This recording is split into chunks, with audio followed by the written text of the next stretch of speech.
Mandya is India ಅಂತಂದ್ರೆ ಅಂದ್ರೆ ನಮ್ಮ ಹಳ್ಳಿಗಾಡಿನ ಈ ಮುಗ್ಧತೆ, ಅದು ಮುಗ್ಧತೆ ಒಳಗೆ ಮುಗ್ಧತೆ ಇದೆ. ಮತ್ತೆ ನಾವು ಒಂದು ತಿಳುವಳಿಕೆ ಹೇಳಿದ್ರೆ ಅದು ದೊಡ್ಡ ಪ್ರಮಾಣದಲ್ಲಿ ನಾವು ಎಚ್ಚೆತ್ತುಕೊಳ್ಳೋಕೆ ಒಳ್ಳೆಯ ಪ್ರಕರಣ. ಯಾಕೆಂದ್ರೆ ಇಲ್ಲಿ ಈ ತರದ ಒಂದು ಏನು ಮೌಢ್ಯ ಕೂಡ ಸಣ್ಣ ಪ್ರಮಾಣದಲ್ಲಿ ಇತ್ತು. ಮತ್ತೆ ಅದು ಶಿಕ್ಷಣ ಬಂದ ಮೇಲೆ ನಾವೆಲ್ಲ ಪಡ್ಕೊಂಡ ಮೇಲೆ ನಾವು ಈ ಬೆಸರಳ್ಳಿ ರಾಮಣ್ಣ ನಾವೆಲ್ಲ ಎಲ್ಲಿ ಅಸ್ಪೃಶ್ಯತೆ, ಒಂದು ಕಾಲದಲ್ಲಿ ಅಸ್ಪೃಶ್ಯತೆ ವಿರುದ್ಧ ಬಹಳ ದೊಡ್ಡ ಹೋರಾಟ ಮಾಡಿದ್ವಿ. ನಾನು, ಬೆಸರಳ್ಳಿ ರಾಮಣ್ಣ, ನಮ್ಮ ಹುಲಿಕೆರೆ ಮಹಾದೇವ ಇದ್ದಾರೆ, ತುಂಬಾ ಜನ ಇದ್ದಾರೆ, ನಮ್ಮ ಇಲ್ಲಿ ತುಂಬಾ ಜನ ನಾವು ಸ್ನೇಹಿತರೆಲ್ಲ ಇದ್ದೀವಿ.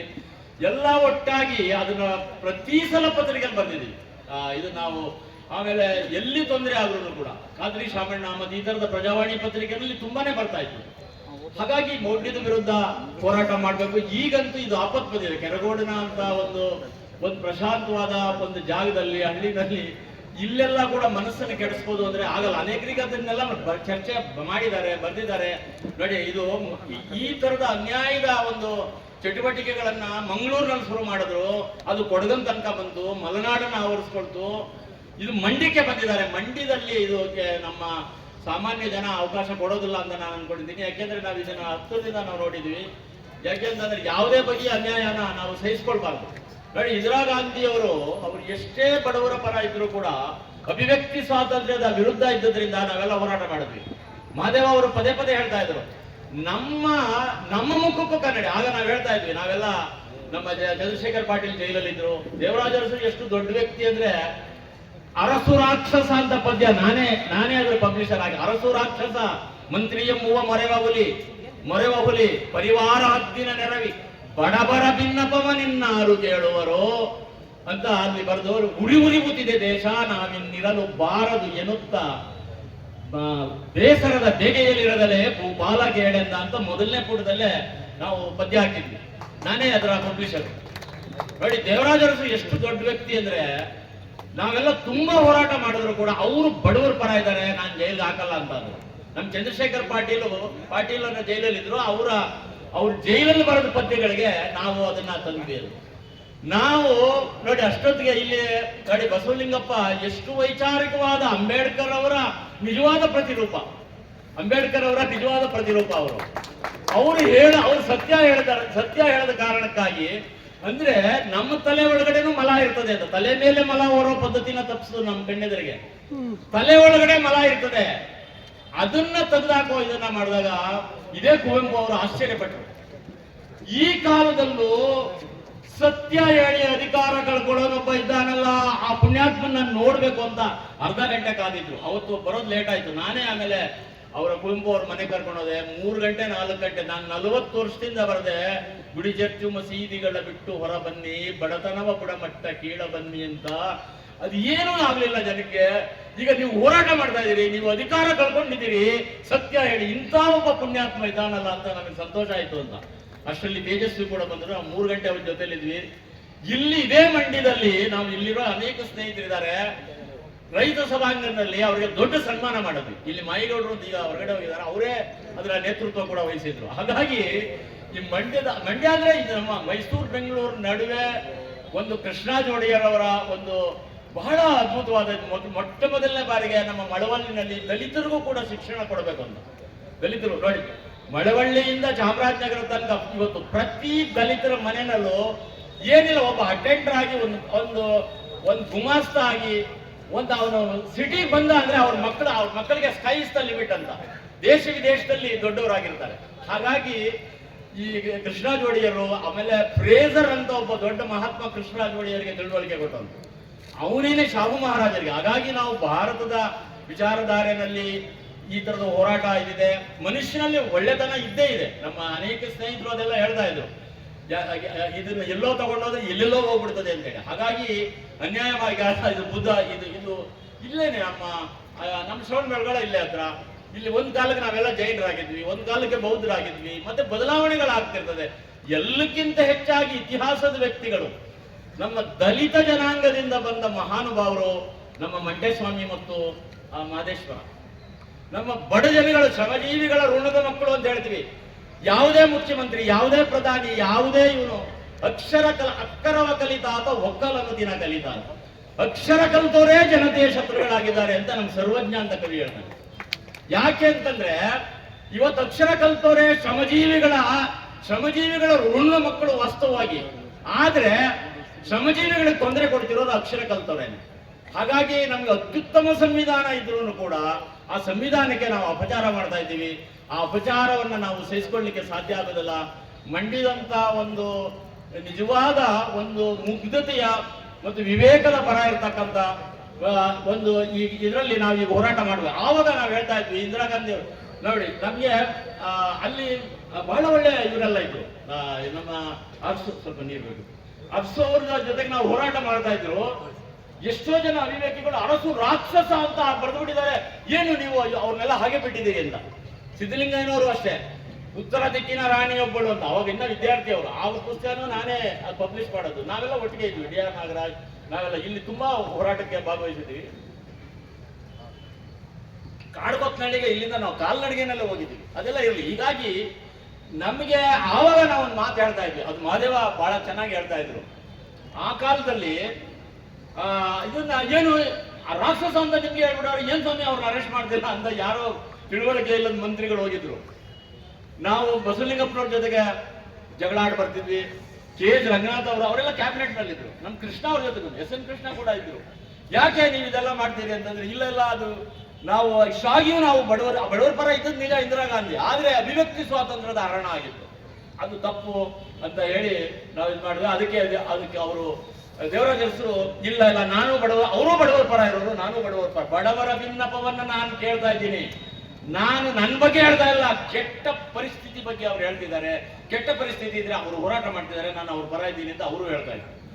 ಹಾಗಾಗಿ ಆಗ ನಾವು ಹೇಳ್ತಾ ಇದ್ವಿ, ನಾನು ಡಿ ಆರ್ ನಾಗರಾಜ್, ಸಿದ್ದಲಿಂಗಯ್ಯ ಎಲ್ಲ ನಾವು ಬೆಂಗಳೂರಿನಲ್ಲಿದ್ವಿ, ಬಹಳ ದೊಡ್ಡ ಹೋರಾಟ ಮಾಡ್ತಾ ಇದ್ವಿ. ಯೂನಿವರ್ಸಿಟಿ ನರಸಿಂಹಯ್ಯ ಆಗಲಿ, ದೊಡ್ಡ ಸಾಹಿತಿಗಳಾಗ್ಲಿ ನಮ್ಮ ಜೊತೆಗಿದ್ರು.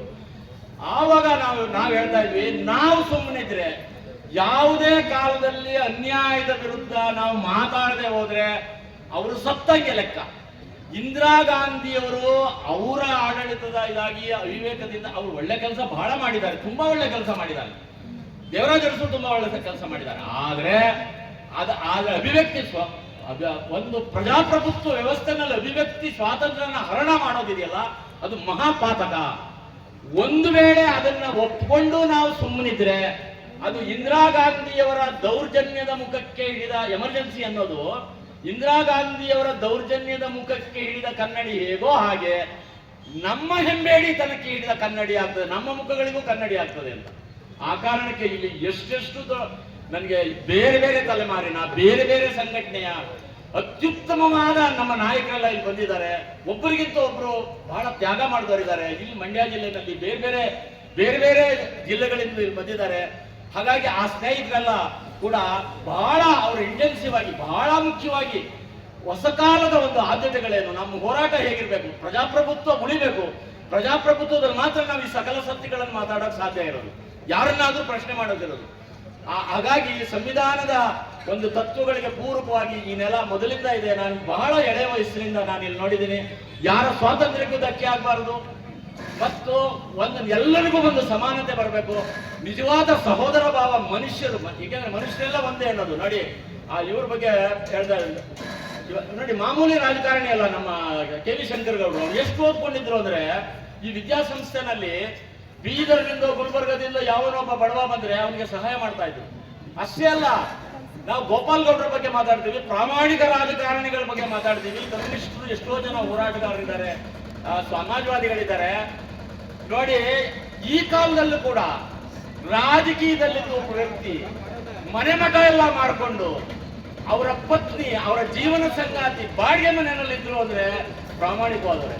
ಜಿ ಮಾದೇಗೌಡ ಎಷ್ಟು ಪ್ರಾಮಾಣಿಕವಾಗಿದ್ರು, ಹಳ್ಳಿಗಾಡನ್ನ ಎಷ್ಟು ಒಂದು ನಾಗರಿಕತೆ ಮಾಡಿದ್ರು. ಹಾಗಾಗಿ ನಮ್ಮ ಹಳ್ಳಿಗಾಡಿನಲ್ಲಿ ಬಹಳ ಒಂದು ಸೃಜನಶೀಲತೆ ಇದೆ. ಅದನ್ನ ನಮ್ಮ ಮಂಟೇಸ್ವಾಮಿ ತತ್ವಗಳಲ್ಲಿದೆ.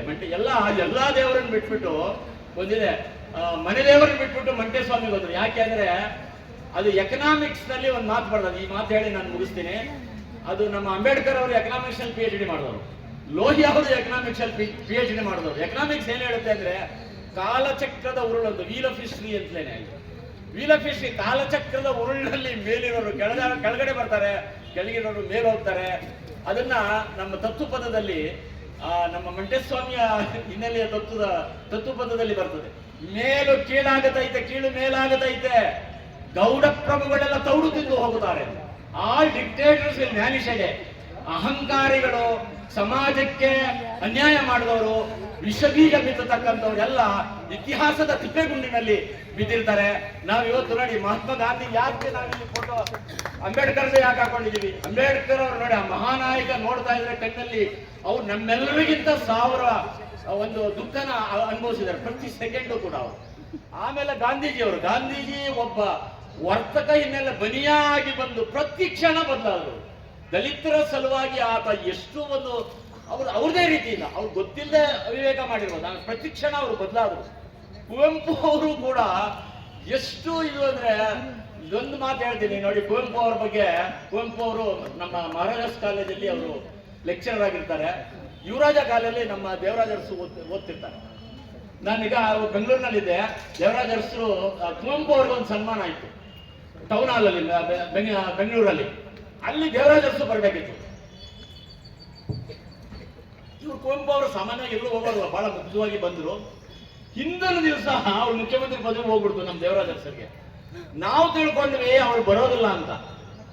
ಬಂದ್ಬಿಟ್ಟು ಆ ಮನುಷ್ಯ ಮಾತಾಡಿದ್ರು. ಈ ಪುಣ್ಯಾತ್ಮ ಆ ಕಾಲದಲ್ಲಿ ನಾವು ಸಣ್ಣ ಹುಡುಗರಾಗಿದ್ದಾಗ ಅವರ ಪದ್ಯಗಳಿಂದ ನಾವು ಬೆಳೆದವರು. ಅವ್ರು ಬರ್ತಾ ಇದ್ರೆ ನಾವು ಕೈ ಮುಕ್ಕೊಂಡು ನಿಂತಿರ್ತಿದ್ವಿ. ನಾನು BSc ಓದ್ತಾ ಇದ್ದೆ ಯುವರಾಜಸ್ಸಲ್ಲಿ. ಇವ್ರು ಬರೋ ಇದನ್ನ ನೋಡ್ಕೊಂಡು ನಿಂತಿದ್ವಿ. ಸ್ವಾಮಿ ತಾವು ಬಡವರ ಭಿನ್ನಪ ನೋಡಿ ಅಂದ್ರೆ ಬಡವರ ಭಿನ್ನಪವ ನಿನ್ನಾರು ಕೇಳುವರು ಅಂತ ಹೇಳಿದ್ರಿ. ಮತ್ತೆ ನೀವು ಗುಡಿ ಚರ್ಚು ಮಸೀದಿಗಳ ಬಿಟ್ಟು ಹೊರ ಬನ್ನಿ, ಬಡತನವ ಗುಣಮಟ್ಟ ಕೀಳ ಬನ್ನಿ ಅಂತ ತಾವು ಅಪ್ಪಣೆ ಕೊಡಿಸಿದ್ರಿ. ನಾನ್ ನಿಮ್ಮ ವಿದ್ಯಾರ್ಥಿ ಅಂತ ಇದ್ರು ನಾವು ಓದ್ಕೊಂಡು ನನ್ನ ಕೈಲಾದ ಮಟ್ಟಿಗೆ ನಾನು ಒಂದು 4 ಜನಕ್ಕೆ ಈ ತರ ಒಂದು ಸಂತೋಷ ಕೊಡೋಕೆ ಸಾಧ್ಯ ಆಯ್ತು ಸ್ವಾಮಿ. ಅದು ತಮ್ಮ ಸಾಹಿತ್ಯ ಓದೋದ್ರಿಂದ ಅಂತ ನಮ್ಮೆದುರಿಗೆ ಅಲ್ಲಿ ಅವರ ಅಧಿಕಾರ ಕಳ್ಕೊಂಡ ಮರು ದಿವಸ ಬಂದು ಅವ್ರ ಕಾಲಿಗೆ ನಮಸ್ಕಾರ ಮಾಡಿ ಹೇಳಿದ್ರು. ಆಗ ಅವ್ರ ಕುಟುಂಬಕ್ಕೆ ಏನ್ ಈ ತರದ ಪ್ರಮಾಣಗಳು ಆಗ್ತಾವ ಅಂತ ಕಣ್ಬಿಟ್ಕೊಂಡು ನೋಡ್ತಾ ಇದ್ರು. ಹಾಗಾಗಿ ಈ ತರ ಚೋದ್ಯ ಪ್ರಕರಣಗಳಿರ್ತದೆ. ಮಂಡ್ಯದಲ್ಲಿ ಇದು ಆಗ್ಬೇಕಾಗಿತ್ತು. ಮಂಡ್ಯದ ನೆಲದಲ್ಲಿ ಈ ತರದ ಅನ್ಯಾಯ ಸಹಿಸ್ಕೊಳ್ಳದೆ ಇರೋರು ನಾವು 1000 ಜನ ಇದ್ದೀವಿ. ನಾವೆಲ್ಲ ಒಂದಾಗಿ ಅಂದ್ರೆ ಎಲ್ಲರ ಏಳಿಗೆಗೆ ಪೂರಕವಾಗಿರ್ತಕ್ಕಂಥ ಒಂದು ವಾತಾವರಣಕ್ಕೆ ಶ್ರಮಿಸೋಣ. ಅದು ನಮ್ಮ ಜನ್ಮ ಸಾಫಲ್ಯದ ಕ್ರಮ ಅಂತ ನಮ್ಮ ಪ್ರತಿಯೊಬ್ಬರನ್ನು ಕೂಡ. ಹಾಗಾಗಿ ಇನ್ನೂ ಅನೇಕ ಸ್ನೇಹಿತರು ಬಹಳ ದೊಡ್ಡ ತ್ಯಾಗ ಮಾಡಿದವರು, ವೈಚಾರಿಕವಾಗಿರ್ತಕ್ಕಂಥವ್ರು, ಬಹಳವಾದ ಅಧ್ಯಯನ ಮಾಡಿರೋರು, ಸಾಹಿತಿಗಳು, ಕ್ರಾಂತಿಕಾರಿಗಳು ಇಲ್ಲಿರೋದ್ರಿಂದ ಅವರು ಕೂಡ ಒಂದು 5 ನಿಮಿಷ 10 ನಿಮಿಷ ಬಹಳ ಮುಖ್ಯವಾಗಿ ಅವ್ರು ಏನು ಇಂಟೆನ್ಸಿವ್ ಆಗಿ ಫೀಲ್ ಮಾಡಿದ್ದಾರೆ ಬಹಳ ಮುಖ್ಯ ಅಂತ ಅವ್ರ ಜೀವನದಲ್ಲಿ ತಿಳ್ಕೊಂಡಿದ್ದಾರೆ. ಆ ಮಾತುಗಳನ್ನ ಆಡ್ಬೇಕು ಅಂತ ನಾನು ಕೇಳ್ಕೊಳ್ತೀನಿ. ತಾವೆಲ್ಲ ಇಷ್ಟು ತಾಳ್ಮೆಯಿಂದ ಕೇಳೋದಕ್ಕೆ ವಂದನೆಗಳು.